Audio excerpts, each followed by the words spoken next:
Saudara-saudaraku dimanapun Anda berada yang terkasih di dalam Tuhan kita Yesus Kristus, selamat datang di channel Rina Solihin.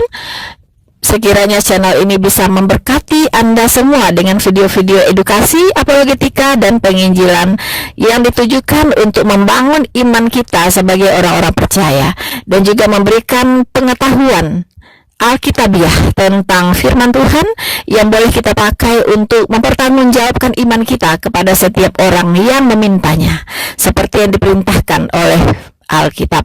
Mohon jangan Anda skip videonya, tontonlah video ini dari awal sampai selesai supaya Anda mendapatkan informasi yang utuh tentang kebenaran yang disampaikan di dalam video ini. Teman-teman, Anda boleh memberkati channel ini dengan cara like, subscribe, dan Anda share link dari video ini ke semua orang yang Anda anggap harus juga mendengarkan kebenaran firman Tuhan ini, dan mereka boleh terberkati, mereka boleh mengenal kebenaran, dan mereka boleh bertobat menerima Yesus Kristus sebagai Tuhan dan Juru Selamat mereka. Ya, jangan skip videonya. Dan juga untuk memberkati channel ini, jangan skip juga iklannya, teman-teman. Saudara-saudaraku yang terkasih di dalam Tuhan, jika Anda rindu untuk memberkati, mensupport, berbagi, ya, untuk mendukung pelayanan ini, silakan Anda masuk ke description, dan di situ ada rekening tujuan yang bisa Anda pakai untuk mensupport pelayanan ini.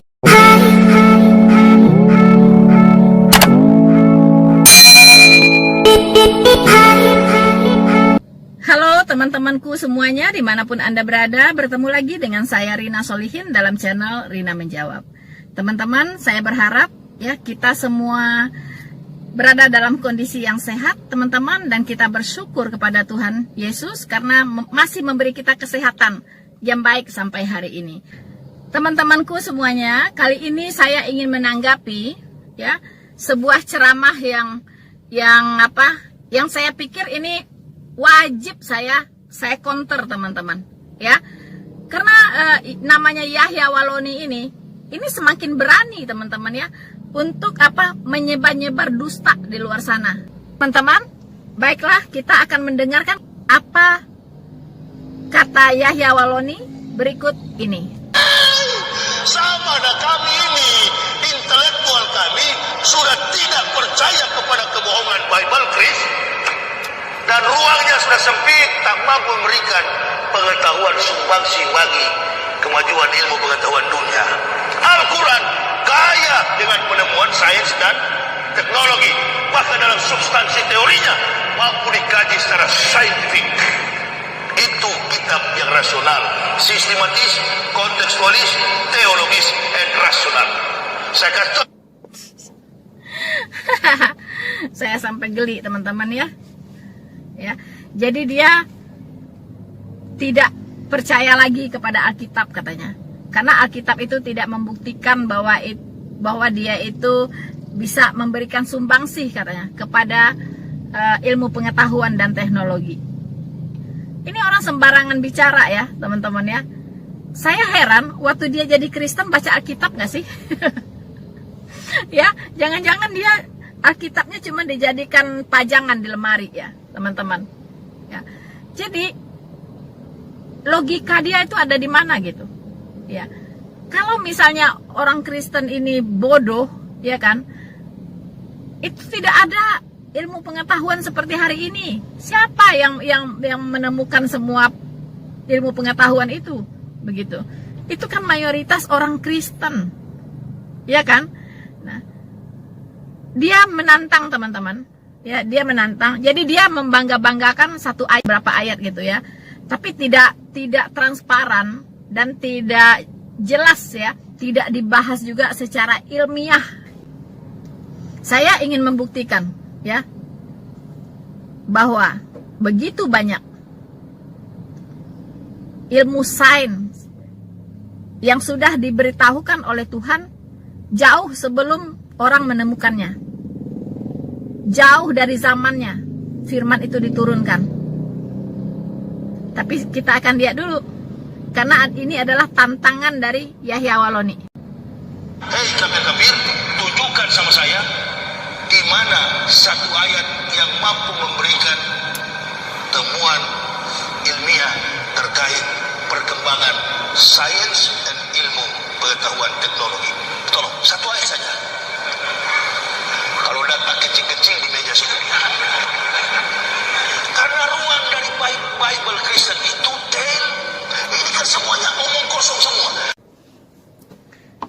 Jadi teman-teman, dia menantang, ya.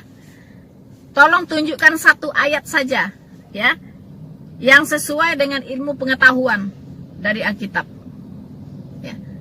Katanya Alkitab itu omong kosong semua. Hei, Yahya Waloni, saya akan berikan Anda lebih dari satu ayat. Anda minta satu ayat, saya akan berikan kepada Anda beberapa ayat. Ya. Sebelum saya membahas itu, teman-teman dengarkan tantangan dari Yahya Waloni ini dan pegang ucapannya. Petunjuk jalan yang menyimpan fakta tentang ilmu pengetahuan. Kalau ada, saya akan kembali ke Kristen. Saya akan kembali. Saya sudah baca dari kitab Kejadian sampai kitab Wahyu. 39 perjanjian lama, 27 perjanjian baru. Sudah saya bolak-balik.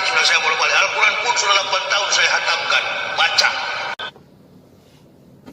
Jadi teman-teman, dia menantang, ya. Siapa yang bisa membuktikan? Dia minta cuma satu ayat saja.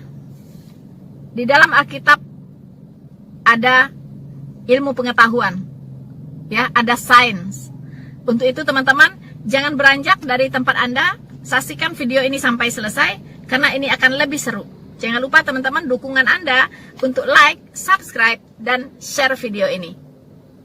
Teman-teman, sebelumnya saya ingin sedikit membuka mindset kita semua dulu, ya. Bahwa Alkitab itu sudah tidak terbantahkan, isinya adalah kebenaran Allah. Karena diilhamkan oleh Allah yang Maha Benar. Artinya apa yang tertulis di dalam Alkitab tidak mungkin salah. Tidak mungkin salah. Pasti benar, ya. Nah, kalau misalnya ilmu pengetahuan, ya, yang diinformasikan di dalam Alkitab dipandang sebagai sesuatu yang salah, itu yang salah itu adalah ilmu pengetahuan manusianya, begitu, ya, ilmu pengetahuan manusianya. Contoh, teori Darwin, ya, itu mengatakan bahwa manusia itu berproses, berevolusi dari kera menjadi manusia, ya. Nah, sementara di Alkitab dikatakan bahwa manusia itu diciptakan dari debu tanah, tidak ada dari kera, ya. Dan belum pernah ada penemuan manusia punya genetik kera, belum ada. Atau kera mempunyai genetik manusia, belum ada. Ya, artinya yang salah itu adalah teori Darwinnya, bukan Alkitabnya, begitu, ya, bukan Alkitabnya. Nah, semua ilmu pengetahuan yang masih mentah bisa jadi pada awalnya bertentangan dengan Alkitab, karena yang namanya sains itu selalu berkembang, ya, tidak tetap kayak gitu. Dia selalu berkembang sesuai dengan kemajuan dari sains itu sendiri, ya, sesuai dengan kemajuan teknologi, sesuai dengan kemajuan dari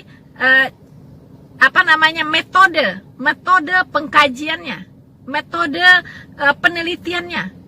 Itu semua tergantung itu, ya. Jadi yang namanya sains itu bisa berkembang. Makanya teknologi itu selalu berkembang, teman-teman. Dan sains pun berkembang, ya.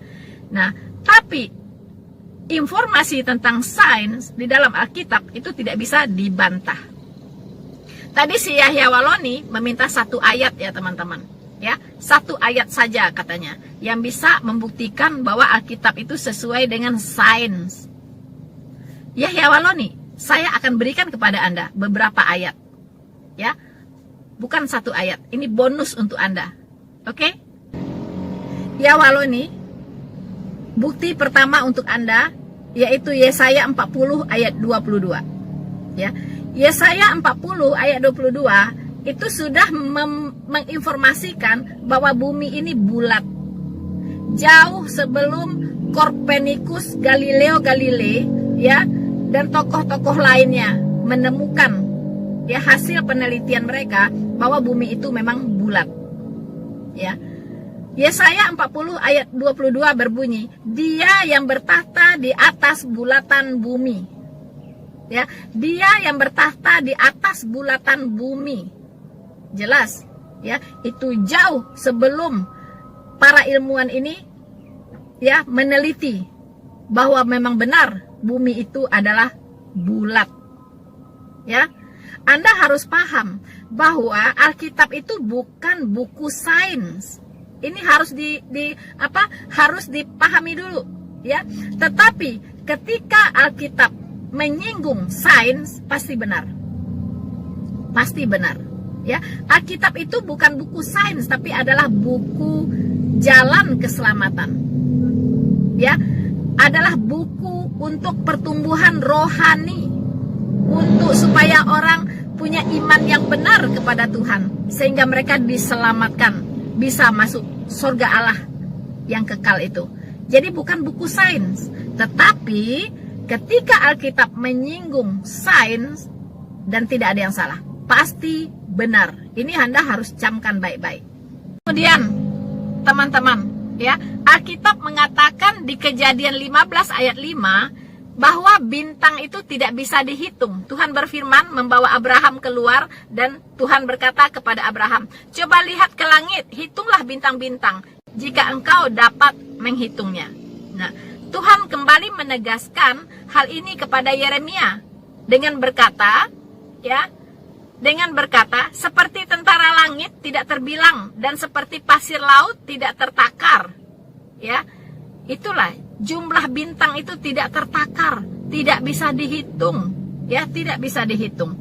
Nah, tetapi teman-teman, ya, pada abad kedua Masehi muncul ilmuwan, ya, namanya Ptolemy, ya. Ptolemy ini seorang astronom kuno, ya, astronom kuno, pernah menyatakan telah menghitung semua jumlah bintang di angkasa. Bayangkan, ya, dia menghitung. Katanya, saya sudah menghitung jumlah bintang di angkasa. Jumlahnya 10.056 bintang. Bayangkan, ya. Dia mengatakan jumlah bintang itu 10.056 bintang. Ya. Nah, ilmuwan ini pada zaman itu mempersalahkan Alkitab, teman-teman. Ya, Alkitab mengatakan tuh bintang tidak bisa dihitung, tapi saya bisa menghitung tuh.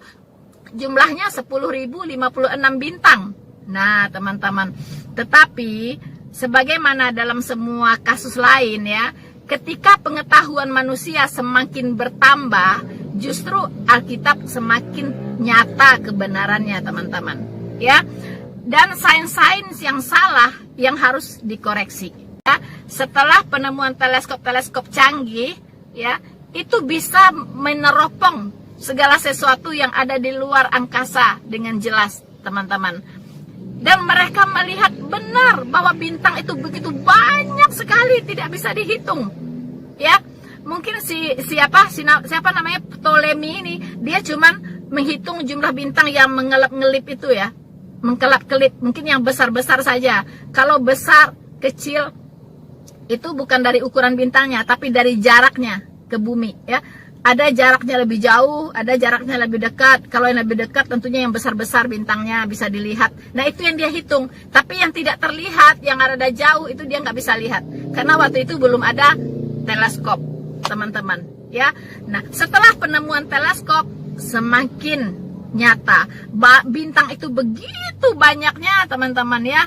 Dan tidak bisa dihitung. Bermiliaran, triliunan banyaknya. Tidak ada yang bisa menghitung, teman-teman.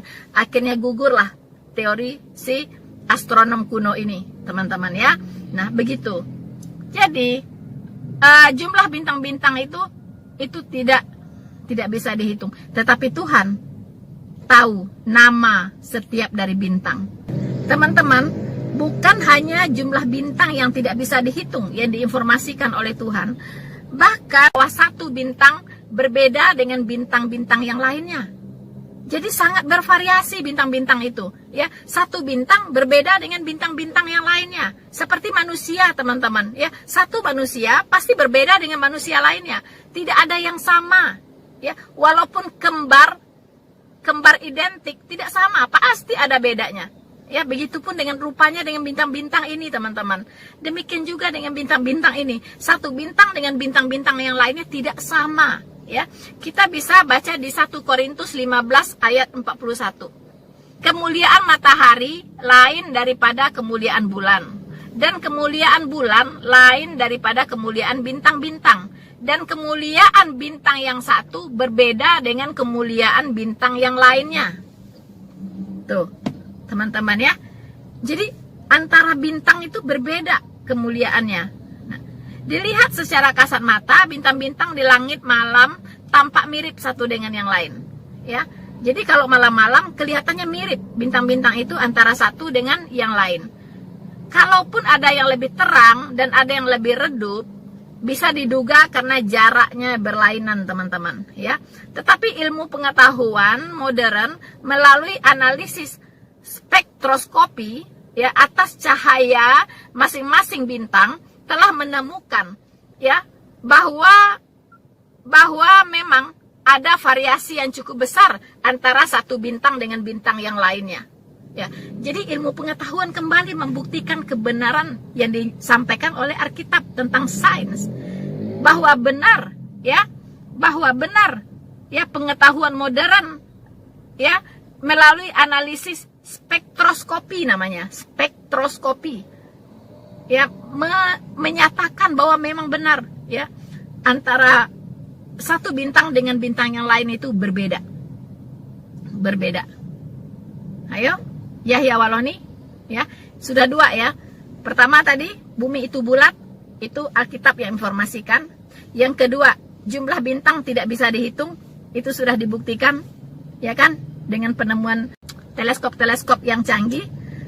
Kemudian bintang satu dengan bintang yang lainnya itu tidak sama. Ini sudah dibuktikan dengan pengetahuan modern melalui analisis spektroskopi. Yahya Waloni, Anda tadi minta satu doang ya. Nah, oke. Saya mau kasih Anda lagi yang lain. Bidang biologi sekarang. Tadi di bidang astronomi ya. Sekarang di bidang biologi. Dulu ya. Terjadi banyak di Eropa itu kematian ibu melahirkan. Ya, kematian ibu melahirkan. Ternyata setelah diselidiki, ternyata dokter-dokter yang menangani orang yang melahirkan itu tidak cuci tangan dulu. Kenapa ada hubungannya ke sana? Karena pagi-pagi mereka belajar anatomi ya, megang mayat-mayat gitu kan, megang mayat-mayat. Menjelang siang mereka membantu orang melahirkan, gitu. Jadi tangannya tidak dicuci dulu. Nah, ini yang menyebabkan ibu-ibu yang melahirkan itu banyak yang mati pada zaman itu. Alkitab itu sudah memberitahukan di kitab Bilangan 19 ayat 1, teman-teman, ya, di situ dikatakan, ya, seseorang yang menyentuh mayat haruslah membasuh dirinya dengan air. Ya, harus membasuh dirinya dengan air. Nah, sampai dengan abad ke-19, rumah sakit di Eropa masih belum tahu manfaat mencuci tangan itu. Sampai abad ke-19, teman-teman, ya, belum tahu manfaat mencuci tangan itu setelah memegang mayat.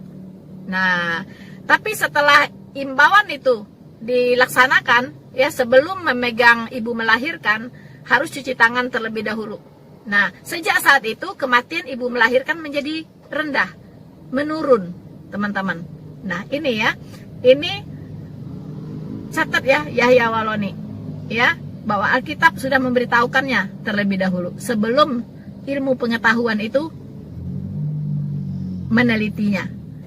Yahya Waloni, Anda tahu mengapa Alkitab memerintahkan, ya, bahwa kepada Abraham bahwa semua anak laki-laki harus disunat pada hari ke-8? Anda tahu mengapa alasannya?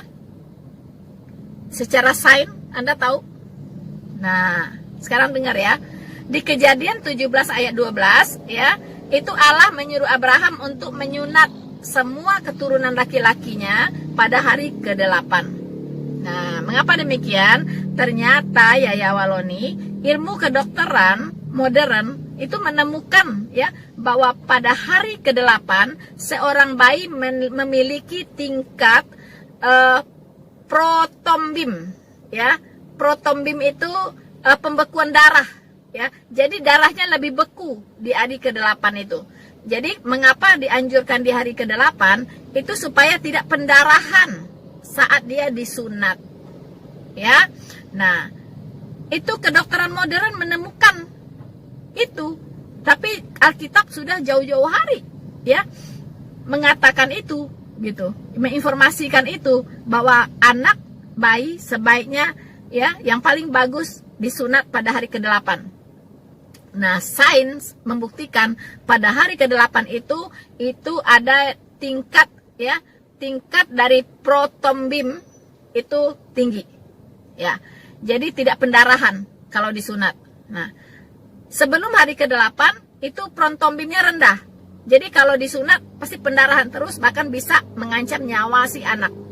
Begitu. Ya. Jadi pembekuan darahnya, faktor pembekuan darah ini sudah diperhatikan oleh Tuhan. Ya, itulah hebatnya Tuhan Alkitab. Itulah hebatnya Allah Alkitab. Ya, memang Allah yang menciptakan manusia, pasti Dia tahu ya, mana yang baik, mana yang nggak baik untuk manusia ini gitu. Ya, bahkan sunat pada hari ke-8 pun Allah udah kasih tahu. Begitu. Dan sains membuktikan bahwa di hari ke-8 itu faktor dari apa? Pembekuan darahnya tinggi. Gitu, Yahya Waloni, ya. Jadi cuman apa? Cuman mani-mani doang Anda sudah bangga-bangga gitu ya. Ya, air mani doang gitu, ya. Jadi udahlah. Alkitab tuh nggak ada tandingan lah, karena ini adalah firman Allah yang maha benar ya. Jadi Anda membaca Kejadian sampai Wahyu tidak menemukan ini, Anda ngapain aja selama jadi Kristen? Apa yang Anda baca?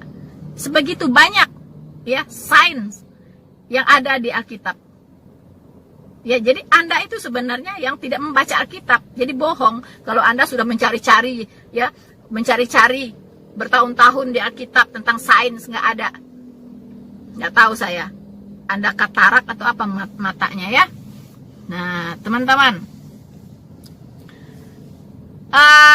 bahkan proses air ya menjadi hujan itu pun sudah ada di Alkitab ya, jauh sebelum peneliti mengadakan penelitian ya, jauh sebelum ilmuwan mengadakan penelitian. Kita bisa baca di Ayub 36 ayat 27 sampai 28. Dan di Pengkhotbah 1 ayat 7. Ya, saya bacakan untuk kita semua. Semua sungai mengalir ke laut. Ya, iya dong. Semua sungai mengalir ke laut, tetapi laut tidak juga menjadi penuh. Ya, kemana sungai mengalir, ke situ sungai mengalir selalu. Jadi selalu mengalir ke laut. Ya, jadi sungai selalu mengalir ke laut, dan ini terbukti. Memang semua sungai bermuaranya ke laut, ya kan? Kemudian ia menarik ke atas titik-titik air. Nah, ini di Ayub 36 ayat 27 sampai 28. Ia menarik ke atas titik-titik air dan menekan dan memekatkan katuk menjadi hujan, dan dicurahkan oleh mendung dan disiramkan ke atas banyak manusia. Itu. Ia itu Tuhan. Ia menarik ke atas titik-titik air, melekul-melekul air itu ya. Ya, dan memekatkan katuknya menjadi hujan. Ya, yang dicurahkan oleh mendung dan disiramkan ke atas banyak manusia. Siklus air barulah dirumuskan secara modern oleh Bernard Palissy di abad ke-16 ya Masehi. Tetapi sudah diketahui oleh Salomo dan Ayub jauh sebelumnya. Jauh sebelumnya ya. Jadi proses air menjadi hujan itu baru di abad ke-16, teman-teman ya. Diteliti ya oleh Bernard Palissy, seorang seorang ilmuwan ya, ilmuwan modern, teman-teman ya. Jadi mau apa, mau bicara apa sih Yahya Waloni ya? Yahya Waloni ya, saya pikir Anda tadi mengatakan kalau ada Anda akan balik jadi Kristen. Tapi saya katakan maaf ya, Anda itu sudah tidak punya kesempatan lagi untuk berbalik, karena Tuhan Yesus tidak bisa disalibkan 2 kali ya. Jadi Anda mau tantang-tantang Alkitab, mau nantang-nantang Alkitab, percuma ya. Hanya Anda mempertontonkan kebodohan Anda di depan semua orang. Ini disaksikan di seluruh dunia loh, Yahya Waloni. Ya, jadi kalau Anda bicara, mendingan Anda berpikir dulu. Ya, Anda cari tahu dulu apa yang Anda katakan itu benar atau tidak. Jangan-jangan apa yang Anda ucapkan itu akan mempermalukan diri Anda sendiri. Ya, Yahya Waloni. Ya, jadi teman-teman, beginilah ya tipe seorang mu'alaf. Memang di Alkitab dikatakan kalau dia orang meninggalkan Yesus, dia sudah tidak punya Allah. Kalau orang tidak punya Allah, dia akan semakin jahat, semakin jahat, semakin jahat. Ya, nah inilah teman-teman tugas berat ya para penginjil, para apologet untuk mengkonter orang-orang seperti Yahya Waloni ini. Ya, yang selalu berkoar-koar tentang dustanya, tentang sok-sok kepinteran, ya, padahal nggak pinter, gitu kan. Nah, teman-teman, saya pikir ya untuk hari ini sekian dulu yang bisa saya sharingkan untuk teman-teman semua. Semoga bisa semakin meneguhkan iman kita bahwa kita sudah berada pada jalan yang benar, ya. Tidak ada lagi yang bisa mengganggu gugat, menggoyahkan kita. Semakin diserang, semakin terang benderang. Bersama saya, Rina Solihin, jangan lupa untuk like, subscribe, dan share video ini. Tuhan Yesus memberkati kita semua. Maranatha.